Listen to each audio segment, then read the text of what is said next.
Welcome to this episode of Quadratic Equations. So in our today's lesson, we shall look at quadratic equations. Remember to visit our Facebook page, Next Minds Virtual Learning, and like it. On YouTube, subscribe to Mr. Academia to enjoy all our lessons. Send us a WhatsApp text on this number and also visit our website for any educational material that you want to use. By the end of our lesson, you should be able to solve quadratic equations using the graphical method, factorization method, by completing squares, and also by the quadratic formula. So let's start by defining what a quadratic equation is. So a quadratic equation is basically an equation which is of the form ax squared plus bx plus c equal to 0. So a should not be equal to 0. A here, it shouldn't be equal to 0. An example is if we have x squared plus 5x plus 26 equals to 0. Or another example of a quadratic equation is this, or this one here. So the coefficients of the quadratic equation are a, b, and c. And a is what we call the quadratic coefficient, and then b is what we call the linear coefficient, and c is the constant. So you can see the position of a, the coefficient of x squared, b is the coefficient of x, and c is the constant. So if the equation is in the form y equals ax squared plus bx plus c, this is what we call a quadratic function. Looking at the ways in which we can solve quadratic equations, there are 4 ways. We can use factorization method, we can use the graphical method, we can use completing squares, or we can use the quadratic equation. So we shall start by looking at how we can use the first one, which is the factorization method.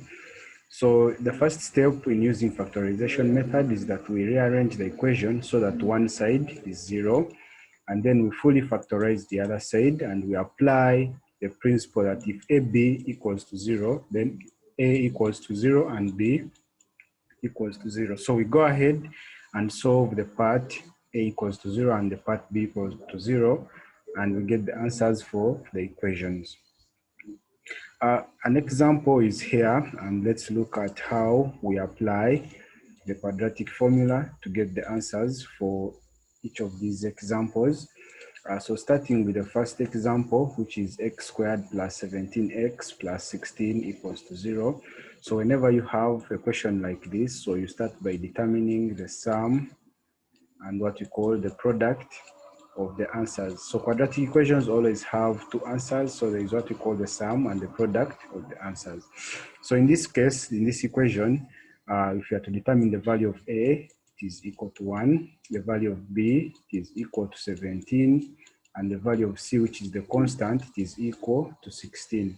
So the sum, if the equation has a coefficient of 1, that is, if the quadratic coefficient A is equal to 1, then the sum is always the coefficient of x, so meaning that the sum of the solutions to the quadratic equation is 17, and then the product of the quadratic solution is always the constant when A equals to 1, so meaning that this is 16. So we then look for 2 numbers, which when we add, we get 17, and when we multiply, we get 16. So the 2 numbers are 1 and 16. So after knowing the 2 numbers, we go ahead and do the factorization. So when we factor these 2 values, we end up coming to this step here, which is x plus 1 into x plus 16 equals to 0. So we then apply the principle, if AB equals to 0, then A equals to 0 and B equals to 0. So that will imply that we can equate this first bracket to 0, and we can also equate this second bracket to 0, which is the step down here. And then finally, we solve these linear equations, and we have x as 1 and x as negative 16. So meaning that the value of x is negative 1 and negative 16, which are the 2 answers to the quadratic equation.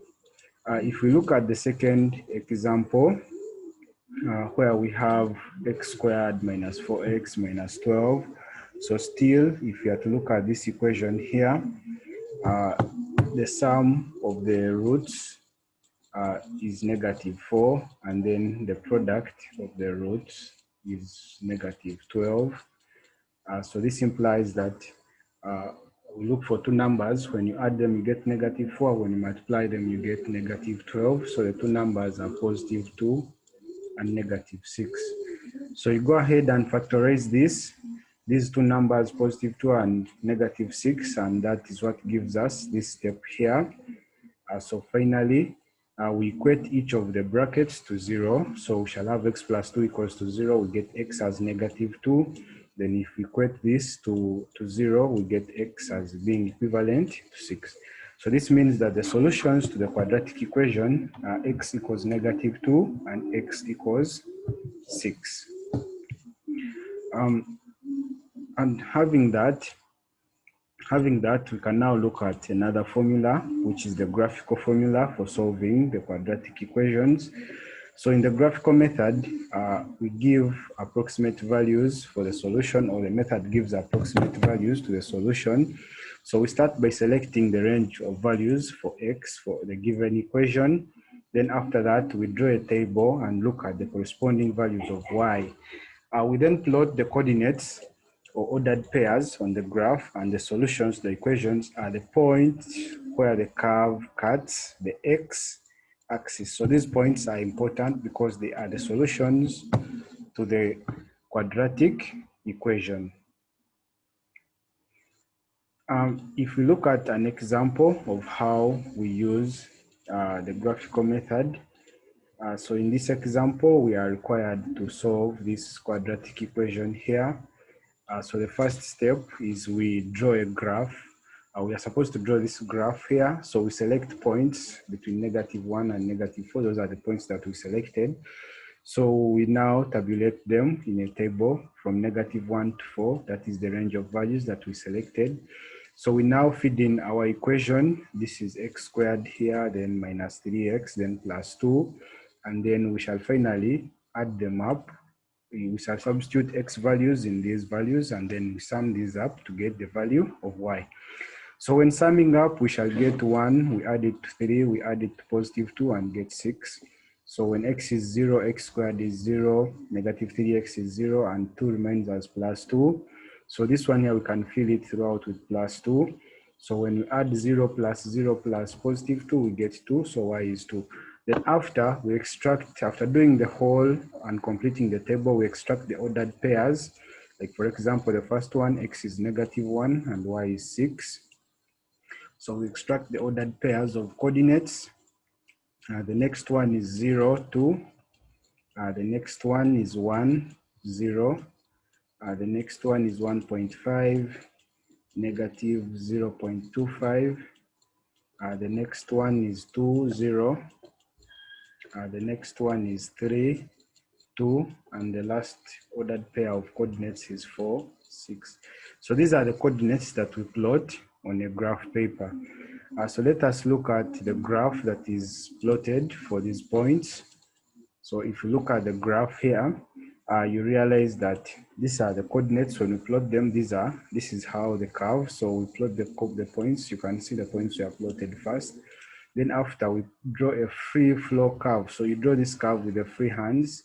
Just join the points with free hand. That is, you draw a free flow curve. So the points where the curve cuts the x-axis, because this is the x-axis, points where the curve cuts the x-axis are the solutions to your quadratic equation. So meaning that in this case, the solutions are x equals to 1 and x equals to 2, because the curve cuts the x-axis at the points x equals to 1 and x equals to 2, as you can see. So basically, this is how we solve quadratic equations using the graphical method and also the method of factorization.